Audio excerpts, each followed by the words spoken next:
बातमी हिंगोलीतून। हिंगोलीच्या वेलतूरमध्ये 2 गटात राडा झालेला आहे। मिरवणुकीत डीजेवर गाणं वाजवण्याच्या कारणातून हा राडा झालाय। राड्यात 2 जण गंभीर जखमी झाल्याचं कळतंय। वादाचं कारण हे अद्याप अस्पष्ट आहे। तर मिरवणुकीदरम्यान हा राडा झालेला आहे। हिंगोलीच्या वेलतुरामधील 2 गटातील राड्याची ही दृश्य समोर आलेली आहे। वेलतुरामध्ये 2 गटात राडा झालेला आहे।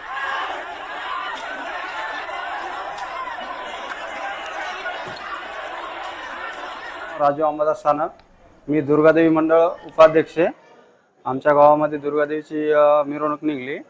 त्या मिरवणुकीमध्ये धार्मिक सांस्कृतिक सर्व गाणे वाजवले आणि लोकनेते स्वर्गीय गोपीनाथ मुंडे यांचं गाणं लावल्यामुळे गावातील मराठा समाज आक्रमक होऊन आमच्या समाजावर हल्ला केला। हल्ल्यामध्ये 13 जण जखमी झाले आणि 2 जण गंभीर झाले। आणखी दुसरा काही वाद नव्हता गावामध्ये, फक्त गाणं लावल्यामुळं एक मराठा आणि लाख मराठ्याच्या घोषणा दिल्या आणि आमच्या घरामध्ये जाऊन हल्ला केला सर्व वंजारी समाजाच्या। अशा प्रकारे घटना झाली। एकला संभाजीनगरला हलवलेला आहे। तर वादाचं कारण हे अद्याप अस्पष्ट आहे। हिंगोलीच्या वेलतुरामध्ये 2 गटात हा वाद झालेला। मिरवणुकीत डीजेवर गाणं वाजवण्याच्या कारणातून राडा झाला असं एक कारण सांगण्यात येत आहे।